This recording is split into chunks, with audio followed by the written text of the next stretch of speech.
नमस्कार साथियों, welcome to अपनी ज्योग्राफी यूनिवर्सिटी। आज एक शानदार छोटा सा सेशन लेने जा रहा हूं।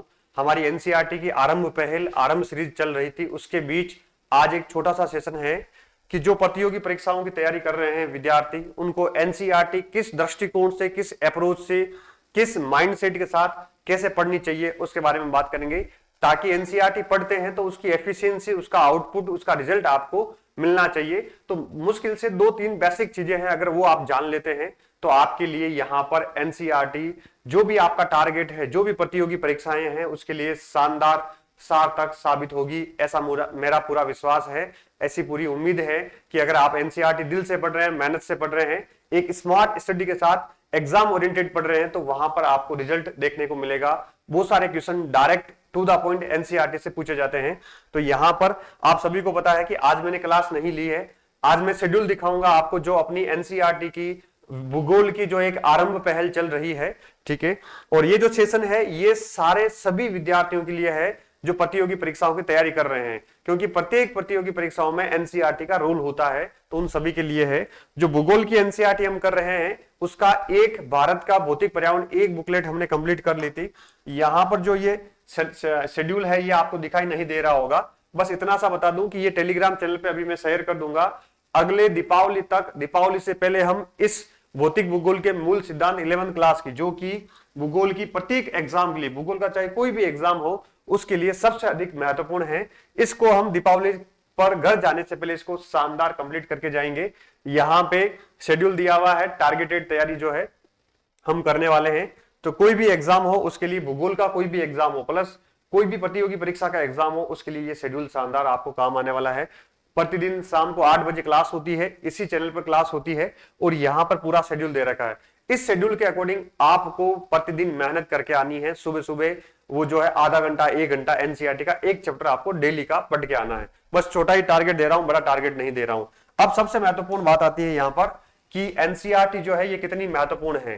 प्रत्येक प्रतियोगी परीक्षाओं में आप सबको पता है कि एनसीईआरटी पूछी जाती है। अगर हम यहां पर बड़े एग्जाम की बात करें, सबसे ऊपर से स्टार्ट करें, तो आईएएस का एग्जाम है, ठीक है। आईएएस का एग्जाम हो, पीसीएस का एग्जाम हो, चाहे कोई सी भी पीसीएस हो, आरपीएससी हो, एचपीएससी हो, एमपीपीएससी हो, यूपीपीएससी हो, कोई सी भी पीएससी हो, तो पीसीएस एग्जाम में ये पूछा जाता है। इसके अलावा जो असिस्टेंट प्रोफेसर एग्जाम होते हैं उसमें पूछी जाती है। इसके अलावा कोई भी एग्जाम हो, अन्य कोई भी बड़ा एग्जाम हो, उस सब में एनसीईआरटी से क्वेश्चन पूछा जाता है, राइट। इसके अलावा जो एग्जाम होते हैं यहां पर दूसरे एग्जाम, शिक्षक भर्तियों के एग्जाम होते हैं, जो टीचिंग एग्जाम होती है, टीचिंग शिक्षक भर्ती जो परीक्षा होती है वो किसी भी लेवल की हो, चाहे ग्रेड 3 टीजीटी पीजीटी से लेकर वहां तक असिस्टेंट प्रोफेसर तक हो, सब में सारी शिक्षक भर्तियों में एनसीईआरटी का रोल बहुत बड़ा है, बहुत महत्वपूर्ण है। इसके अलावा जो अन्य प्रतियोगी परीक्षाएं हैं, ग्राम सेवक है, पटवारी है, सॉरी, पुलिस कांस्टेबल है, राइट। अन्य कोई भी डीएसएसबी हो और पीजीटी एग्जाम हो, चाहे कोई सा भी पीजीटी एग्जाम हो, ठीक है, पुलिस कांस्टेबल हो, एसआई का एग्जाम हो, अदर कोई सा भी एग्जाम हो, राजस्थान का सीईटी का एग्जाम हो, चाहे अन्य किसी भी स्टेट का किसी कोई सा भी एग्जाम हो, उन सारे एग्जामों में शिक्षक भर्तियां 50 प्रकार की होती है। उन सारी भर्तियों में एनईवीएस, केवीएस, पीजीटी, ठीक है, सारी भर्तियों में प्रतियोगी परीक्षाओं में यहां पर एनसीईआरटी उतनी ही महत्वपूर्ण है। आईएएस में आप 1.5 लाख 2 लाख फीस जमा करवाएंगे दिल्ली जाकर, दिल्ली जाने के बाद जब आपकी प्रथम क्लास होगी वहां पर आपसे यही कहा जाएगा कि आप एनसीईआरटी करके आइए, तब आपको चीजें समझ में आएगी। आप एनसीईआरटी पढ़िए पहले। तो एनसीईआरटी इतनी अधिक महत्वपूर्ण है कि 2 लाख फीस भरने के बाद जो 11वीं क्लास की छोटी छोटी किताबें आती है वो आपको पढ़ने के लिए बोला जाता है। इसका मतलब इससे पहले ही हम समझ जाएं कि चाहे कोई सी भी प्रतियोगी परीक्षा हो, उससे पहले हम एनसीईआरटी ढंग से पढ़े, टू द लाइन पढ़े, टू द पॉइंट पढ़े, और वहां से कौन से क्वेश्चन आते हैं उसको कैसे समझे, ये आपकी अप्रोच रणनीति होनी चाहिए। अब यहां पे एक बेसिक चीज है, वो उसको ध्यान में रखना है। थोड़ी सी उसमें मेहनत लगती है लेकिन चीजें आसान हो जाती है। केवल किताब के रूप में, किताबी भाषा के रूप में आपको एनसीईआरटी नहीं पढ़ना है कि बस एनसीईआरटी कर ली है, कुछ लगा वहीं हाईलाइट कर लिया और फटाफट पढ़ते जा रहे हो। एक किताब निपटाई, अब दूसरी किताब निपटाई, ऐसे करके 2 महीने में सारी एनसीईआरटी निपटा दी, सारी एनसीईआरटी पढ़ ली, तो मन में सेटिस्फेक्शन होगा कि यस मैंने एनसीईआरटी पढ़ रखी है, यस मैंने एनसीईआरटी कर ली है, लेकिन उसका रिजल्ट, उसका परिणाम गारंटी के साथ कह रहा हूं, आपका आउटपुट शून्य होगा, एग्जैक्ट जीरो होगा, जीरो, उसका खुद कुछ भी फायदा नहीं होगा। बेनिफिट कब होगा उसको देखते हैं, बेनिफिट कैसे होगा, कब होगा, उसका तरीका क्या होगा कि एनसीईआरटी को कैसे पढ़ना है। सबसे पहले आपका चाहे कोई सा भी एग्जाम हो, एनसीईआरटी से भी अलग अलग लेवल के एग्जाम के क्वेश्चंस पूछे जाते हैं। यूपीएससी का हो कॉन्सेप्चुअल आएंगे, कथन कारण वाले आएंगे, असिस्टेंट प्रोफेसर का हो, स्कूल व्याख्याता, पीजीटी का एग्जाम हो, नेट का एग्जाम हो, फैक्चुअल भी आ सकता है, कथन कारण वाले भी आ सकते हैं। तो लेवल के एग्जाम के लेवल के अनुसार अलग अलग चीजें होती है। तो आपको सबसे पहले किस परीक्षा की आप तैयारी कर रहे हैं, उस परीक्षा के अकॉर्डिंग, उस परीक्षा के पेपर के माइंडसेट के अकॉर्डिंग आपको एनसीईआरटी पढ़नी है। आपकी परीक्षा की डिमांड क्या है, जो भी आप आईएएस की देना चाह रहे हैं, नेट का देना चाह रहे हैं, लैब असिस्टेंट का देना चाह रहे हैं, किसका देना चाह रहे हैं, उसमें सबसे अधिक जरूरी है परीक्षा की मांग को समझना, एग्जाम की डिमांड क्या है उसको समझना। प्रश्न कैसे पूछे जाते हैं, प्रीवियस ईयर के जो पीवाईक्यूज हैं वो कैसे पूछे गए हैं, पीवाईक्यूज की प्रकृति क्या है, ठीक है, उसका लेवल क्या, प्रश्नों की प्रकृति क्या है, फैक्चुअल है, कॉन्सेप्चुअल है, कथन कारण वाले हैं, कैसे उसके नेचर क्या है उसको समझना है, प्लस क्वेश्चनों का लेवल क्या है। पहले ये माइंडसेट आपको डेवलप करना है, फिर पढ़ना स्टार्ट करना है। सीधा जाके पढ़ना स्टार्ट कर दिया कोई बेनिफिट नहीं होगा, राइट। ये तरीका अपनाना, सबसे पहले इन चीजों को समझना है कि लेवल तो देखे, पहले क्वेश्चन पूछा क्या जाता है, एग्जाम का नेचर क्या है, अब यहां पर पढ़ने की सटीक रणनीति क्या होगी। अब आपने पढ़ना स्टार्ट किया तो सबसे पहले जो है एनसीईआरटी जितनी आसान दिखती है उतनी आसान है नहीं, जितनी आसान हमें लगता है कि 11th 12th है आसान है कर लेंगे, उतनी आसान नहीं है। एनसीईआरटी का यहाँ पर हमें सरलीकरण करना पड़ेगा, एनसीईआरटी के नोट्स बनाने पड़ेंगे, एनसीईआरटी को तोड़ना पड़ेगा टुकड़ों में, उसको टू द पॉइंट वाइज बनाना पड़ेगा। ये थोड़ी सी मेहनत लगेगी, ये आप अपने लेवल पर कर सकते हैं। 2 महीने की जगह 3 महीने लग जाएंगे, वन टाइम आपका इन्वेस्टमेंट होगा। वो आप जब तक आईएएस नहीं बन जाएंगे, जब तक assistant professor, lab assistant, first grade teacher नहीं बन जाएंगे, तब तक ये चीजें आपके लिए आसान रहेगी। 15 से 20 दिन एक्स्ट्रा लगेंगे, ये मेहनत आपके हाथ की होगी तो उसकी कोई तुलना ही नहीं है।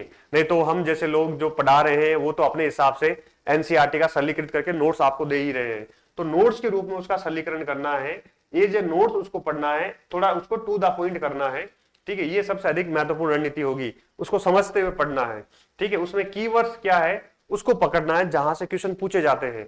आपने एग्जाम की डिमांड समझ लिया है, आपका एग्जाम ओरिएंटेड माइंडसेट हो गया है, तो उसमें कीवर्ड्स कौन से इंपोर्टेंट है, ये आपका विवेक काम करेगा। आपका विवेक, आपकी सोचने की शक्ति पर जो है ये डिपेंड करेगा कि इसमें इंपोर्टेंट लाइन कौन सी है, किस लाइनों को छोड़ना है, किस लाइनों को पकड़ना है, महत्वपूर्ण क्या होगा, ठीक है।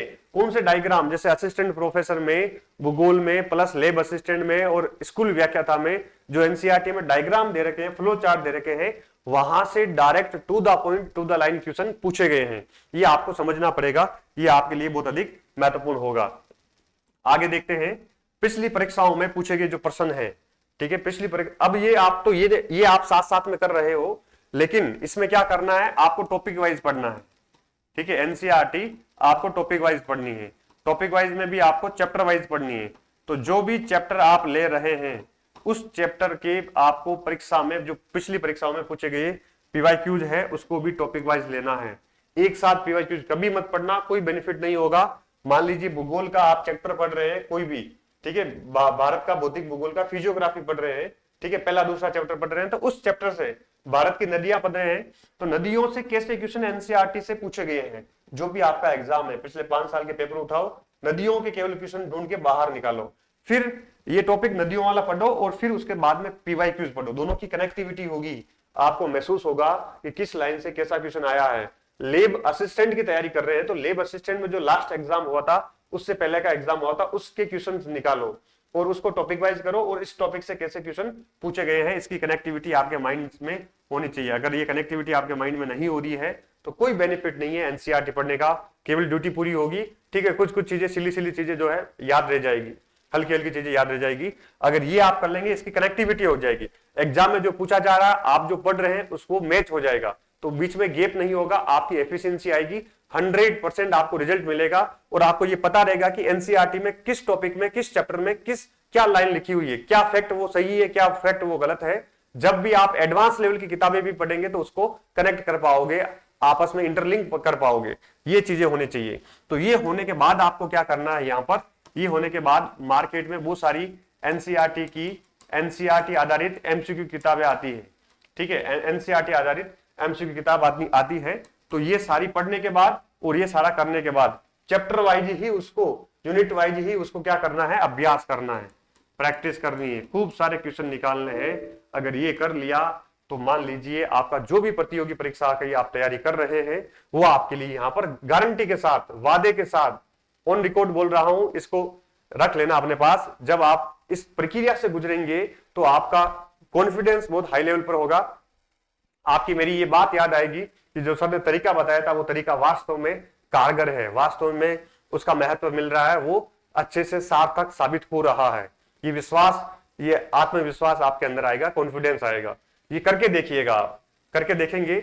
और हम कर रहे हैं ऑनलाइन, ठीक है, रोज शाम को 8 बजे भूगोल में हम कर रहे हैं। जो अन्य विद्यार्थी, हिस्ट्री के विद्यार्थी, इकोनॉमिक्स के, पॉलिटिकल साइंस के हैं, हिंदी के हैं, वो भी आप करके देखिएगा, ठीक है, आपको बेनिफिट होगा। तो ये बस बेसिक सा, एक सिंपल सा एनसीईआरटी पढ़ने का, एग्जाम ओरिएंटेड पढ़ने का एक तरीका है, बस और कोई तरीका नहीं है। आपने सोचा होगा कि एनसीईआरटी तो बच्चों की तरह पढ़ लेते हैं, ऐसा क्या खास बताएंगे, कुछ खास नहीं बताया है, बस एक वे बताया, एक रास्ता बताया है कि इस रास्ते से गुजरेंगे तो आपके लिए चीजें आसान हो जाएगी। टाइम लगेगा, रास्ता लंबा है, थोड़ा सा टाइम लगेगा, थोड़ी मेहनत लगेगी, लेकिन उसका रिजल्ट 100% मिलेगा।